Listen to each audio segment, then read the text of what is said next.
Welcome to the Airbnb Roadmap, the podcast designed to navigate you through the entire journey of short-term rental success. Whether you're just starting out or ready to take your hosting game to the next level. My husband and I became super hosts within just months of launching our first Airbnb and have proudly kept that title ever since.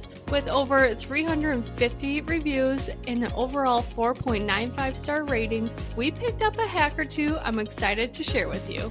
In each episode, I break down the strategies, insights, and industry secrets that set profitable short-term rentals apart. From choosing the right property, understanding local regulations, and obtaining your listing to go beyond just the basics. I'm here to share everything you need to succeed. So if you're ready to map out your path to Airbnb success and unlock the full potential of short-term rentals, join me on the Airbnb Roadmap. Your journey starts here. I'm Brittany Wenninger with Porch Realty, powered by Real Broker LLC. I feel like that my managing broker is probably so proud of me for remembering to actually say Real Broker, because I have been slacking. But anyways, welcome back to another episode of the Airbnb Roadmap podcast. Today, we are talking about something that's way too underrated, but absolutely crucial to running a successful Airbnb, which is, drumroll please, quality control. This is something that I am not the best at, but my husband is. And you know what? I have room for improvement with everything, and this is definitely one of those things that I need to be better at, and I am working at that. Because when I go into my Airbnbs, I just see like the decorations. Like if the decorations are just misplaced, I'm like, hey, let's put this back. But I don't really look at like the little itty bitty nitty gritty stuff of it. But I'm learning. That's the key to everything. Key to life, to learn. Anywho, before we get into this week's episode, life update. Baby Melanie is now 3 months old, quite wild, and she is learning to play, to, talk to us, not like actually talk, but like more like goo goo gaga type of talk. And life has been really hectic. And to add to this hecticness, we are in pursuit of our fourth Airbnb because you know what? When life is crazy, let's just make the flames higher and just go all out. And that's what we're doing. My plate is already extremely full, so we're going to make it even more full and get a fourth Airbnb right after we just launched the third one. Because if you are someone that has been following me for a while, you know that I was pregnant while we were renovating our third Airbnb. That one took up a lot of effort, way more than we anticipated. And it just kind of shows that, you really think that you have analyzed the whole property very well. And we use all the nifty tools and devices to like make sure that the property is golden. And then you get into it and you're like, oh, we need to do a little bit more than just cosmetic work. So that was super fun. And the crazy part is, I don't know if you guys remember this, but I actually gave birth on April 21st, and our property was not launched at that time. We did take 2 weeks off, as we should, like we just had a baby. But then once the 2 weeks was over, well, we decided to go up to the property to do the last final renovations. So I had a C-section. Then honestly, I was feeling really, really good after my surgery and, giving birth. So I was feeling really good, and I just decided to help my husband plant, I think it was 8 trees. We're not talking like 1 foot trees. We're talking like 5 to 6. No, they're about like much taller than me. I'm like almost 6 foot. Well, I'm like 5'8". So they were probably like 7 feet tall pine trees. So we planted 8 of those, and baby Melanie was in my carrier, which I kind of call it like my kangaroo pouch. And we're just like getting after it. And that was 2 weeks after we gave birth, or I gave birth. So it was fun. So all that happened. She's now 3 months old, and we are looking for the fourth one, which is very hard because I'm one of those people, when I want something, I go get it now, and I'm just not really loving what we are finding on the market right now. Even I came across some off-market properties, which so thankful for, me being in real estate and people just kind of like being like, you want to buy this property? Well, unfortunately, the properties that people are presenting me are not what we are looking for. And it's hard because this one needs to be completely turnkey and needs to be a lot newer than the ones that we have been purchasing in the past, because your girl does not have that much time to do renovations. I got way off topic with today's episode. So let's actually get back into it. And that is quality control. I love how I'm just like geeking out because that was just such like a side tangent. And then I was like, oh my gosh, we are talking about quality control in this episode. We are not talking anything about our next Airbnb. Let's actually get back into the whole quality control. Honestly, let's face it, you can honestly have the cutest house, the most Insta-worthy design, and have an amazing location. But if your space doesn't actually feel clean, functional, or cared for, your reviews are totally going to reflect on it. Guests notice everything. We had a cray guest a couple weeks ago, and she notice everything. And even if they don't say anything during the stay, they will definitely leave feedback afterwards. One bad review can cost your future bookings, your superhost status, and your 5-star average. So quality control isn't just a nice to have, quote unquote, nice to have. It's a core part of your business model. So I just want to talk you through the 5-part system I personally use for our own properties. And I'm not saying that we do this every single time. This is just something that we do think about in the back of our head, because my husband is definitely like a check and balance type of guy. He needs his checklists and he needs to kind of have like that system in his head. So we look for cleanliness, functionality, inventory, guest experience touch points, and then also the curb appeal and first impression. So for the cleanliness, I'm not just talking about like the quick wipe down. I mean, checking underneath the beds, behind nightstands, the, top of the fans, places cleaners tend to skip.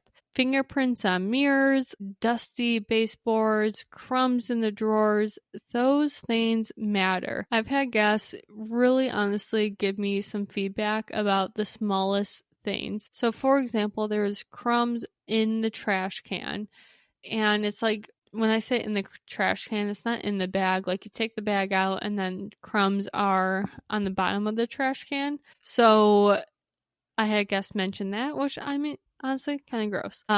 So there's a lot of cleaning that needs to be done that a lot of cleaners kind of miss, because what happens is they go in, they change all the beds, like do all the basic stuff, but a lot of the cleaners forget that, hey, the top of the fans need to be wiped down. The back of the nightstands, there's dirt. Underneath the bed, there's dirt. So making sure that they are still checking those, because some guests are, honestly, they're Karens. If you know that expression, you know what I'm talking about. And they will look underneath the bed. And if they see dirt, they're going to be like, oh, there's dirt. And we'll be like, yep, that's part of our monthly clean, and you're coming, toward the end of it. Do I actually say it like that? No, I'm way more respectful toward guests. But that's what happens in my mind, is I have kind of like a, sorry, not sorry attitude. And then obviously I will respond in a very nice, respectful way. But anyways, the second one is functionality. This is one that I personally just messed up on a couple days ago. And I did a quality check on one of actually the newest Airbnb. And, I checked the cleanliness. Everything was looking immaculate. Like, this cleaner is actually she's going to go on on this podcast and we're going to do an interview together because she does such an amazing job. She's an amazing woman too, such a hard worker. But she will be on here eventually. But I didn't. I'm going to say this on here because I know my husband doesn't even listen to my podcast. I did not check the light switches, and I should have. And what happened was this guest literally, this is just such like bad juju. This guest messaged me the morning of her check-in, and she's like, hey, can you please let me know that the cleaning issue that was mentioned in the reviews had been rectified. Well, I looked at all of our reviews for that property. No one said anything about any cleaning issues. So I was like, hey, I don't know if you're thinking about another property, but we actually have not had any cleaning issues, especially in the reviews. But I will personally go to the property to make sure that everything looks amazing for your check-in. Well, I was actually already in the area, so I was going to stop by there anyways, but I did not do the light switches. And this woman messaged me. She's like, hey, the light switches are not working in the kitchen. The lights aren't working. I don't know what's going on. And I thought that, she is an older lady, so I thought that she just couldn't figure it out. So I was like, oh, the light switches are, here's the locations. I was just there. Everything looked good. Well, turned out she was so right. Besides one of the lights she just didn't know how to turn on, but the other two lights were definitely off. And I had the cleaner go there. She said that one of the bulbs is burnt, and I was like, okay, that's probably the reason why. Well, then I contacted, and then she sent me a picture of what the bulb looked like, so then the handyman can go to Home Depot, get the new bulb, and replace it. Well, the handyman went there and he's like, yeah, your guess is right. These are the whole light fixture is completely broken. And this is not new light fixture. I think this light fixture is actually from 1950 or 1960. It's old. And he was like, you need to have a whole new ballast. Well, this is just funny because I always act like I know what I'm talking about when it comes to handyman stuff. And I was like, oh, yeah, new ballast. That makes sense. But in my head, I was like, I don't know what the hell a ballast is. I just don't know. And I think a lot of women do this same thing. They're like, oh, yeah, new ballast. In my house, dude, you're talking to the wrong person. So he's like, let's just replace the ballast because it's going to be cheaper. And I was like, yeah, let's do that. And he's like, okay, I can send you a quote on what it's going to cost. I'm like, yeah, please do that. But yeah, anyways, so that guest was right. The lights were not working. And I feel so silly because I literally did a quality check. And I totally forgot to switch on the light switches. So that's one thing to look at when you are doing your own quality checks for your Airbnbs is turn on the lights. Make sure that there's no burnt bulbs. Make sure there's no broken ballasts, I guess. Managing short-term rentals can be very overwhelming, but it doesn't have to be. That's why I use Hospitable, my go-to property management software program. This is a very powerful automation tool. Hospitable has transformed how I manage my properties, freeing up my times, and I only spend about 15 to 30 minutes a week managing all of my properties. Hospitable automates 90% of guest communication, syncs your calendars across all the platforms like Airbnb and Vrbo, and even coordinates with your team. It's everything you need to simplify your hosting experience and focus on growing your business. And here's the best part. When you sign up using my link in the show notes, you'll receive $30 off your first invoice. Every cent counts when it comes to investing. It's my way of helping you get started with a tool that has truly changed the game for me. Ready to save time and elevate your hosting? Click the link in the show notes to claim your discount and get started with Hospitable today. And then also check the stove too. So make sure that all the stove, if you have an electric stove, make sure every area is getting heated. If it's gas, all the, areas are getting lid up, I guess, and then run the dishwasher, flush all the toilets, do maintenance stuff like that. Also check all the faucets and the plumbing, make sure nothing is leaking. I pretty much make sure that everything in the whole house is working and there's no weird smells coming from the garbage disposal, no dead remotes. That's a big one, is that a lot of the remotes run on batteries, so make sure that all of the remotes are working and so on and so forth. Like, you really just want to go room to room and check everything. Clearly, I did not do that when I did my quality check a couple days ago, and well, I am feeling for that now. So make sure to just go room by room, take it slow, and make sure everything is functioning correctly. And then also, when it comes to inventory, I keep a running checklist of what should be in each room. Are all the towels there? Is there enough toilet paper? Is there a full set of plates, silverware, coffee pods, and cleaning supplies?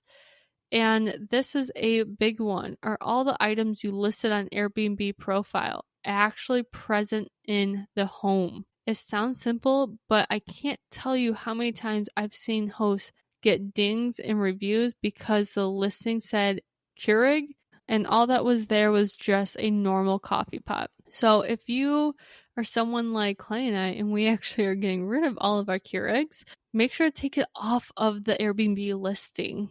Because, I just had another guest. She's like, I'll bring some K-cups so we don't have to use yours. And I was like, oh, well, actually, we don't have that anymore. And at that time, she told me that literally the day I was taking that information off the listing. So she just she beat me to it by like 2 hours. Anyways, make sure that everything's there. And I've also seen another listing, and I showed it to Clay and I was like, wow, like, this is ballsy. This host took a picture of every single cabinet, like inside the cabinet, and all the cabinets, all the drawers, and kind of just to show like what they have. Well, now that person's very liable on making sure that those items are still there. No one stole anything, or, everything is still looking clean and fresh like the photo showed. And, maybe smart on her end to like show what they have, but also I feel like that's just asking for trouble, because now people are going to be like, hey, like, in your photo, it showed this type of pan and now it's not here. So should you do that? I'm going to say no.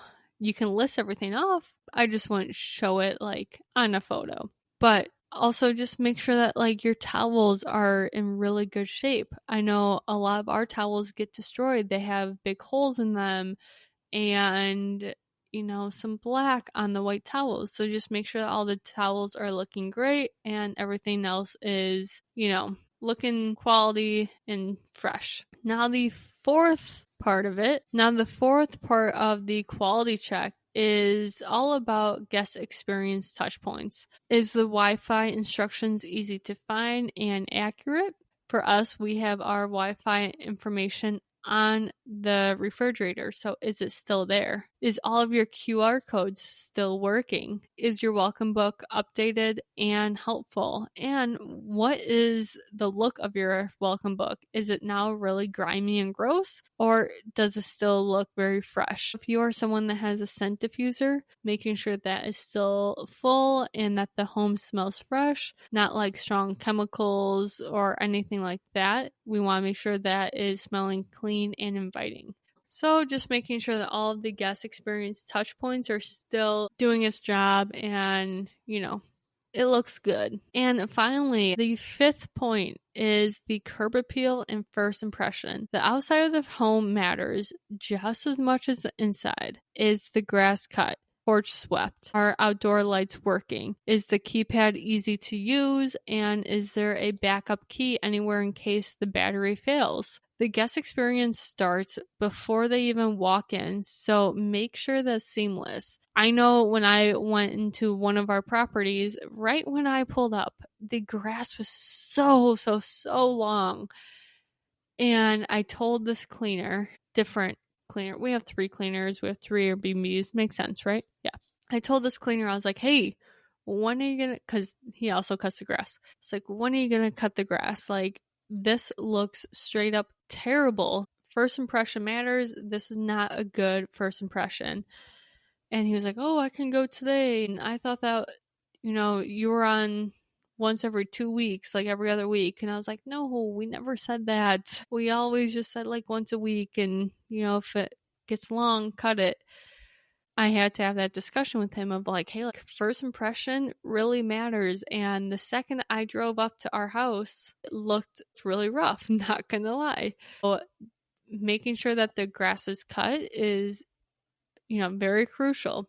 And then also, is there a lot of leaves on the porch? If there are, maybe having your landscaper sweep every once in a while would be great. And I know a lot of people have those cafe lights. Those lights are very testy. So making sure that they are actually working is also very important. I know at our personal house, we have the cafe lights that have the solar panels. So far, they are working amazing. But I know our cafe lights before the solar panel ones, they went out probably, I think they only lasted 6 months. So some of them are pretty crappy, not gonna lie.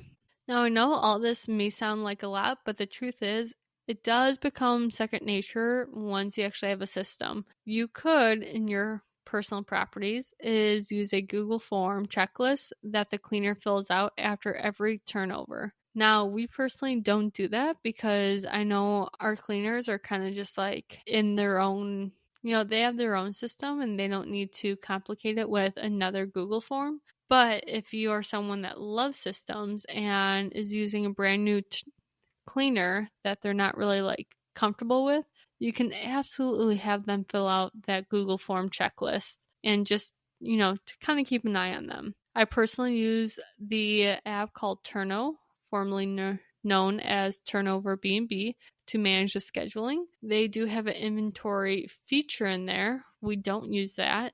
The cleaner honestly just tells us when we are running out and I order the stuff. So if you want links to any of those, I will drop it in the show notes for you. And one more thing before I say peace out is we actually do a full quality check.